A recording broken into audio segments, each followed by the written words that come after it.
Salut, merci de me rejoindre pour ce nouvel épisode de notre podcast. Dans le podcast d'aujourd'hui, je vais vous expliquer ce que je pense de la jalousie et je vais même vous dire, comme le dit le proverbe ou l'expression française, que la jalousie est un vilain défaut.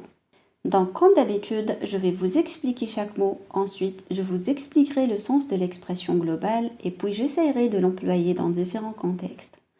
Alors commençons, la jalousie est un vilain défaut. Donc le mot jalousie, ça correspond en fait à une émotion complexe marquée par des sentiments d'envie, de possessivité ou d'inquiétude face à la réussite, au bonheur ou aux avantages d'autrui, souvent conduisant à des réactions négatives ou destructrices. Donc quand quelqu'un est jaloux, ça veut dire qu'il éprouve de la jalousie. Quand quelqu'un est jaloux, eh bien cette personne envie une autre personne. Cette personne aimerait avoir ce que l'autre personne a. Le mot vilain, c'est quelque chose de négatif. C'est un adjectif qui décrit quelque chose de méchant, de désagréable, qui n'est pas bien.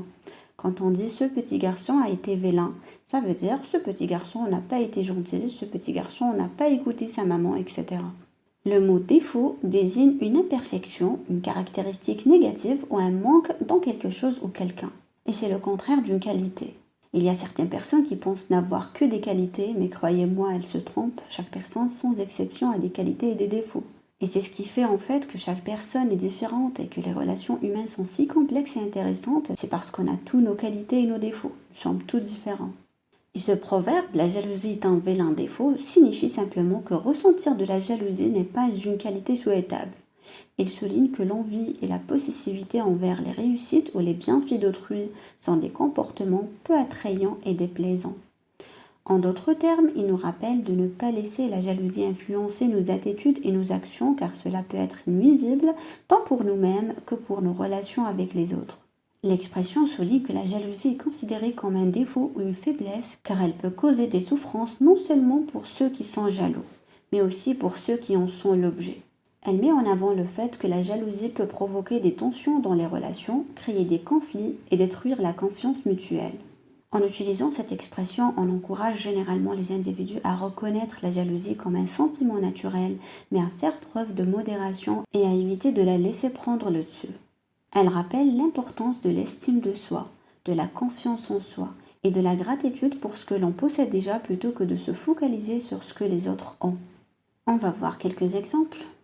Par exemple, Mounia ne peut s'empêcher d'être jalouse de la réussite de ses collègues.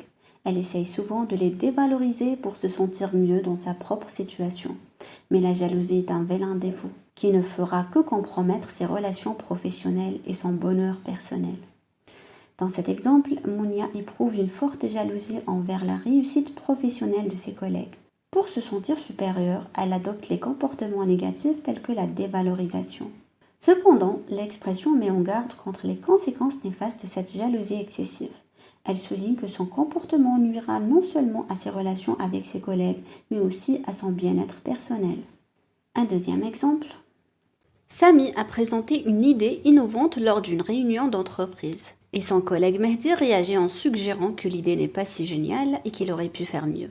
Un autre collègue, observant la situation, lui dit « La jalousie est un vilain défaut. Tu devrais plutôt féliciter Sami pour son initiative. » Dans ce cas, l'expression est utilisée pour souligner que la réaction de Mehdi est motivée par la jalousie plutôt que par une évaluation objective de l'idée de Sami. Cela encourage Mehdi à adopter une attitude plus positive envers les contributions de ses collègues et à reconnaître le mérite des autres plutôt que de les dévaloriser par jalousie. Donc voilà, je dis à toutes les personnes qui éprouvent de la jalousie, c'est un sentiment humain, c'est vrai, on a souvent l'occasion de regarder les autres pour dire « Ah, cette personne a ça, moi je ne l'ai pas ». Je trouve que c'est très mauvais, c'est un vilain défaut. Ce n'est pas bien et je n'efforce de ne pas le faire. Je suis très heureuse de ma vie, je suis très heureuse de ma situation. J'ai grandi dans une famille qui n'avait pas beaucoup d'argent, j'ai toujours été très bien, mes parents sont énormément occupés de moi, je n'ai jamais manqué de rien. Je n'étais pas dans une famille pauvre, mais je n'étais pas dans une famille qui me permettait de m'offrir tout ce que je voulais. Donc je sais ce que c'est de ne pas tout avoir et j'ai vécu des périodes où oui, j'avais moins que certaines personnes.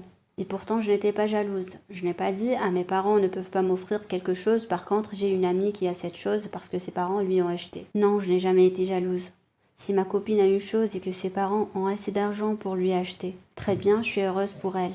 Donc la jalousie est un vilain défaut et je recommande à tous ceux qui éprouvent de la jalousie. pour qui que ce soit d'arrêter d'en éprouver. Ça ne sert à rien. Concentrez-vous sur votre situation et essayez d'améliorer votre situation personnelle. Donc voilà pour aujourd'hui, j'espère que tu as apprécié cet épisode.